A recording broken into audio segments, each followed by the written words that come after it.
Hi everyone and welcome back to Deansbury Town.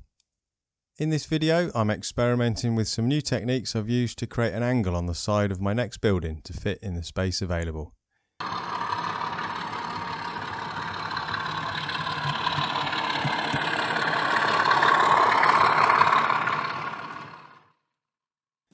The inspiration for this next building comes from the rear of No 6 Market Street in Longton, Stoke-on-Trent.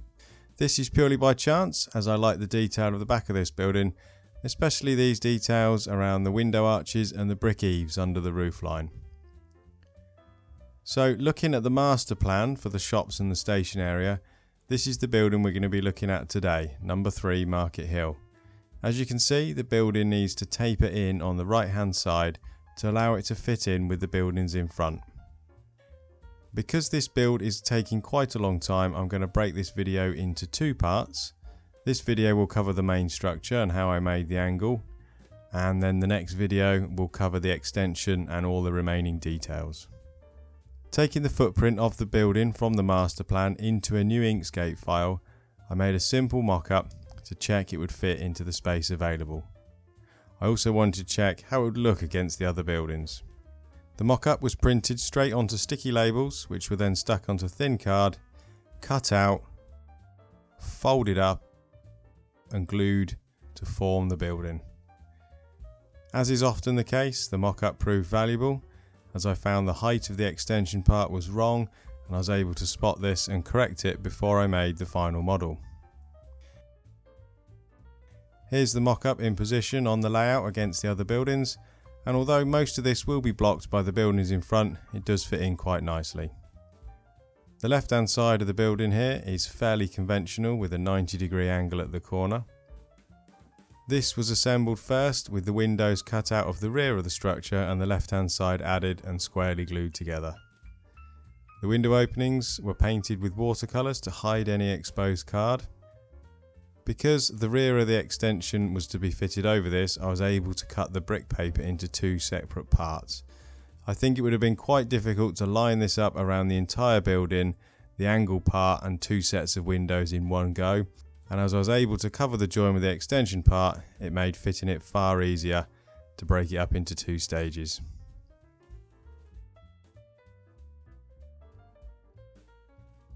And the brick paper was glued and folded into each of the window openings. To give the building some added strength, I added an inner layer to the rear structure with a single cutout for the vertical strip of windows. The windows here were made as a single strip and cut out using the Cricut machine. And because all of the measurements were taken from the base Inkscape model, I had some confidence that when assembled everything would line up and the windows dropped in nicely. With the left hand side of the building nice and sturdy, I could move over to the right hand side and start constructing the angle part. The basic premise of this was a floor and ceiling structure to form the main shape of the building, and the original plan was to make use of some small square wooden section doweling that I'd picked up from B&Q. My thought process was the wooden strip would give a very nice crisp corner to this part of the building, which I thought would be quite difficult to achieve in cardboard due to the small dimensions and the amount of sanding needed to get the angles of the taper nice and accurate. So I started designing this in Inkscape and based it around a 5mm square dowel, which is what I thought I had. However, once I started putting it all together, I quickly realised that my dowel was indeed 6mm square, so nothing quite fitted together right. As I'd already cut everything out, I decided against starting again and attempted to fashion a cardboard dowel to fit instead, which in the end, with a lot of soaking in PVA to strengthen it up, I found worked out okay. To support the taper, I relied on the internal floors for the shape of the building. These were all cut out using the Cricut machine, so were all of identical size. On the back of this tapered section, where the angles met, I carefully cut and sanded each of the vertical edges where they would join the main rear and side walls to try and get a crisp, sharp corner and to help the structure when applying the brick paper. Here you can see my cardboard dowel used to create the small right hand wall and to provide strength to the part of this building. I did dry assemble this section many times to try and ensure everything would line up nicely before I started gluing the parts together, starting with the ground floor and the top floor ceiling to the existing left hand side of the building using the right hand scale model scenery jigs. Once dried, the taper window wall was added in, again using the jig to keep everything nice and square.